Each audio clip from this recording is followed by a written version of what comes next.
पूर्व में भी जानकारी दी गई थी कि जमालुद्दीन और छांगुर बाबा की गतिविधियों के संबंध में मुकदमा एटीएस में पंजीकृत किया गया था। 5 जुलाई को छांगुर बाबा और जमालुद्दीन और उसके प्रमुख सहयोगी नीतू उर्फ नसरीन की गिरफ्तारी की गई थी। आज 7 दिवस का रिमांड यूपी एटीएस द्वारा इन्वेस्टिगेशन के दौरान इन दोनों मुख्य अभियुक्तों का लिया गया है। इनसे इस गैंग के सभी गतिविधियों, इनके मनी ट्रेल, इनके द्वारा अर्जित अवैध संपत्तियां इत्यादि की जानकारी की जाएगी। साथ ही संपूर्ण गैंग के नेटवर्क की जानकारी भी प्राप्त की जाएगी। इसके अलावा इस गैंग ने जहां जहां अवैध संपत्ति अर्जित की है, अवैध धन का इस्तेमाल करके, उन सभी की भी जानकारी की जाएगी तथा अवैध संपत्तियों को जब्तीकरण की कार्रवाई तथा उन्हें डिमोलिश करने की कार्रवाई भी की जाएगी।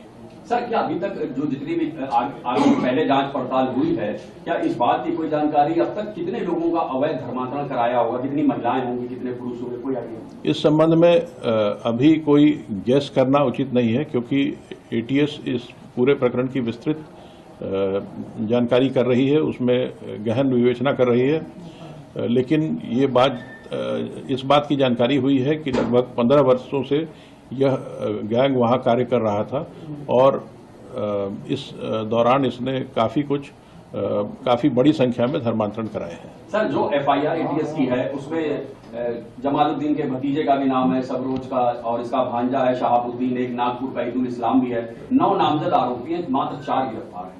5 की गिरफ्तारी कब होगी? इस प्रकरण में जब प्रत्येक मुलजिम के विरुद्ध साक्ष्य संकलन की कार्रवाई पूरी हो जाती है, उसके बाद ही गिरफ्तारी की जाती है। एसटीएफ ने अपने जांच में काफ़ी साक्ष्य संकलित किए थे और जहां जहां उन साक्ष्यों के बारे में पुख्ता तथ्य इकट्ठा कर लिए गए हैं, जिन मुलजिमों के विरुद्ध पुख्ता तथ्य प्राप्त हो गए हैं, उन सब की गिरफ्तारी कर ली गई है।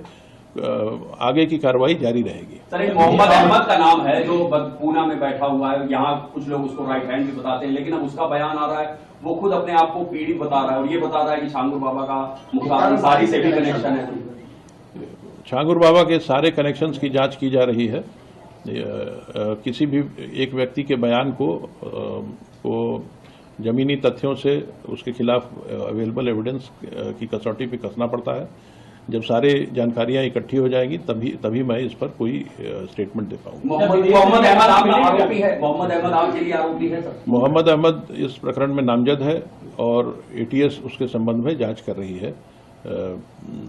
जांच से, विवेचना से जो तथ्य प्राप्त होते हैं उसके आधार पर कार्रवाई की जाए। सर, ईडी ने आपसे जानकारी मांगी है, क्या ईडी भी मनी लॉन्ड्रिंग के तहत कार्रवाई करेगी? ईडी द्वारा एटीएस से इस प्रकरण में दायर एफआईआर की प्रति मांगी गई थी। इसके अलावा और कोई जानकारी इस मुख्यालय के स्तर पर उपलब्ध नहीं है। क्या सर, ये जानकारी में है स्विस बैंक में भी इन लोगों का खाता है, दुबई या शारजाह में? नहीं, ऐसी कोई जानकारी अभी उपलब्ध नहीं है। Thank you.